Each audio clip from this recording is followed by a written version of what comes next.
اسرائیل نے ایران کے جوہری تنصیبات کے قریب رہنے والے جو ایرانی باشندے ہیں ان کے لیے ایک انتباہ جاری کیا ہے، اور اس انتباہ میں اسرائیل کی طرف سے ایرانی شہریوں سے کہا گیا ہے کہ ایسے تمام مقامات جہاں پر ایران کی ایٹامک انسٹالیشنز ہیں یا ایسی تنصیبات جہاں پر ایران کی میزائل سٹوریج سائٹس ہیں، وہاں سے وہ دور چلے جائیں، ان علاقوں کو خالی کر دیں، وہاں پر نہ رہیں، کیونکہ اب اسرائیل ایران کی جو بنیادی اسٹرینتھ ہے اس کے اوپر حملہ کرنے جا رہا ہے۔ اور یہ اعلان اسرائیل کی طرف سے خاص طور پر ایسے موقع پر سامنے آیا ہے جب واقعتاً ایران نے اسرائیل کے تمام دعووں کی نہ صرف پول کھول دی ہے بلکہ ایران کی طرف سے فائر کیے جانے والے میزائلوں نے آج صبح اسرائیل میں تباہی پھیر دی، اور خود وزیر اعظم نتن یاہو المعروف بچر آف فلسطین، اس نے نہ صرف ان تمام علاقوں کا دورہ کیا بلکہ اس کے بعد نتن یاہو نے social media plate form x کے اوپر ایک ٹویٹ بھی کیا، اور اس پوسٹ میں نتن یاہو کی طرف سے اس بات کا واضح طور پر اعلان کیا گیا کہ ایران کو آگ میں جلا کر راکھ کر دیا جائے گا اور تہران کے اندر کوئی باقی نہیں بچے گا۔ یہ نتن یاہو کی طرف سے باضابطہ طور پر اعلان کیا گیا۔ اس اعلان کے بعد ایکس پر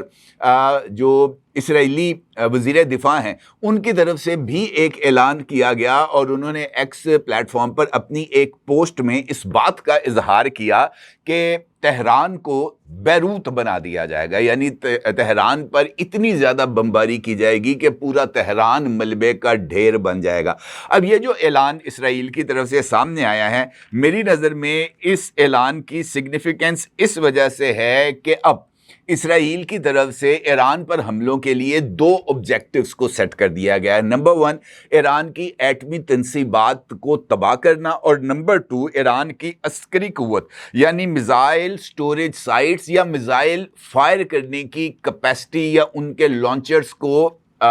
ختم کر دینا، یعنی ان کو تباہ کر دینا۔ لیکن یہ ممکن کیسے ہوگا؟ اسرائیل اس مقصد کے لیے امریکہ سے کون سا تعاون چاہ رہا ہے جس کی بنیاد پر ایک سے زائد مرتبہ نتن یاہو نے ڈونلڈ ٹرمپ سے رابطہ کیا اور ان سے چند مطالبات بھی کیے اور ان سے باضابطہ طور پر اس جنگ میں شامل ہونے کی درخواست بھی کی۔ اس پر بات کرتے ہیں اور دیکھتے ہیں کہ اسرائیل اپنے اس منصوبے پر کامیاب ہوتا ہے یا نہیں، اور یہ بھی دیکھتے ہیں کہ اس وقت ایران کے ترکش میں ابھی کتنے تیر ہیں اور یہ تیر کتنے زہر میں بجھے ہوئے ہیں، ایران کے پاس آپشنز کیا ہیں اسرائیل کا مقابلہ کرنے کے لیے۔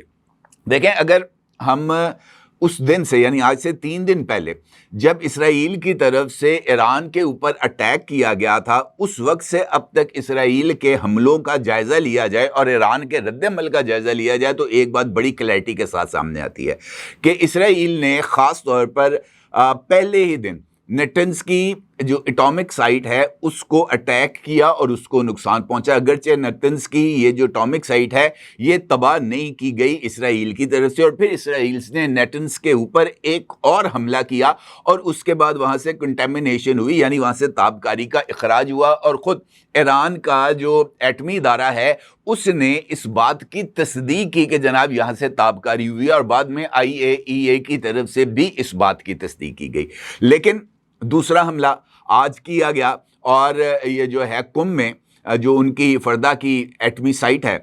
جو یورینیم کو انرچ کرنے کا ایک بہت بڑا وہاں پر پلانٹ لگا ہوا ہے، اس کو اٹیک کرنے کی کوشش کی گئی، اور وہاں پر یہ جو ہے بنکر بسٹر بم چلائے گئے، لیکن اس کو بھی کوئی اتنا زیادہ نقصان نہیں پہنچا کہ جناب وہ پورے کا پورا سسٹم ہی ڈھہ گیا۔ اس کا مطلب یہ ہے کہ اسرائیل کے پاس ایران کی ایٹمی تنصیبات کو نقصان پہنچانے کی یا ان کو تباہ کرنے کی کیپیسٹی نہیں ہے، اور یہی وجہ ہے کہ اسرائیل کے قومی سلامتی کے مشیر نے آفیشیلی پبلکلی ٹی وی پر انٹرویو کے دوران اس بات کو تسلیم کیا کہ اسرائیلی حملوں نے ایران کی ایٹمی تنصیبات کو کوئی نقصان نہیں پہنچایا، اور انفیکٹ اسرائیل کی قومی سلامتی کے مشیر کا یہ بیان خود اپنے اندر ہی اعلان شکست ہے، اور